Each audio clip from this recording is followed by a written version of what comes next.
The 2022 Tour de France is full of some absolutely mega athletes whose power numbers and cycle efficiency is just out of this world and quite frankly just phenomenal. Now I thought it'd be really cool to break down and dissect how hard it actually is to compete in this notorious event, and the data behind all of this was just goddamn impressive. Let's take a look into it and see. Day 1 we had the TT, which was full gas or near enough for most riders. If we take a look at Mathieu van der Poel, one of the best riders in the world in my opinion, for the 13.26km effort he averaged 427 watts, in which within this he spent 3 minutes and 6 seconds at over 511 watts, and 12 minutes of the ride was at or above his VO2 max. Bearing in mind he still has another 20 stages to go after this, a lot of which are around 200km, this is a big effort to start with.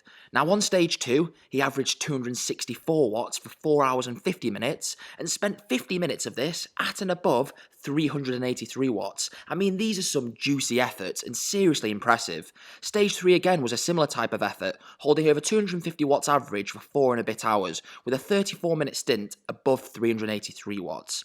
This as a standalone ride is pretty goddamn impressive, but doing this back to back is just phenomenal, and having the ability to recover and compose yourself between each stage just shows how conditioned these top athletes are. One other thing to consider is that these riders have absolutely immaculate handling skills. So far in the Tour there have been at least 2 crashes on each stage, so not only are riders pushing incredible power, they're having to avoid and move around each other, trying to reduce risks of crashing as much as possible, and this in itself is a massively underrated skill. For an average cyclist, holding 260 watts alone is pretty challenging for 20 to 30 minutes, and doing efforts at and above 380 watts is just not possible. I really believe that the ability these guys have to go day after day and still be able to race like this has got to be up there with some of the most impressive racing across all sports. Some professional triathletes will hold this type of effort for 180km race and struggle, and they are conditioned athletes and great cyclists in the scheme of things, yet Van der Poel can just knock this out day after day, with some stages being even harder than what I've just mentioned. The efforts he's putting in are genuinely hard and challenging for him as well. It's not like it's easy and a walk in the park, and this is reflected in his heart rate, with him going into the 190 beats per minute in the opening few stages of this year's Tour. I think it'll be really cool to see though if towards the latter stages of the event, fatigue starts to creep in and his power and heart rate data starts to deteriorate. If we now take a look at Connor Swift from the Arceus Samsic team, we can see that he is also putting in some big efforts, similar to Van der Poel, in which he actually has a higher average power across day 2 and 3 of 273 watts. Look, the baseline is these guys are pushing pretty damn hard. There will be some easy days, but the volume is very high as well, with a 21-day total of 3,328 kilometers.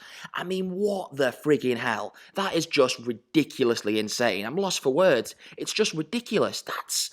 I don't even know what to say. The combination of both high volume and a lot of intensity is fundamentally what makes this such a challenging race. There are definitely some incredible amateur riders who can push really hard and could maybe hold on for a day or two, but I think after that they would not be able to deal with the sheer fatigue and training stress score that just accumulates day after day in this race. For example, if someone was to do a hard 1 hour workout, you'd expect a TSS of around 90. TSS is training stress score, by the way. Now on stage 3, Connor Swift had a TSS of 188.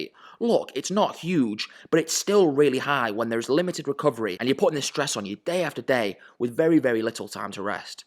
So to answer the question, how hard is it to race the Tour de France? Well, very. And I think all the data supports this. Let me know what you guys think. And let me know if you think you could keep up for a stage of the Tour de France. And as always, if you enjoyed the video, drop in a like, subscribe to the channel, and I'll see you all in the next one. Cheers.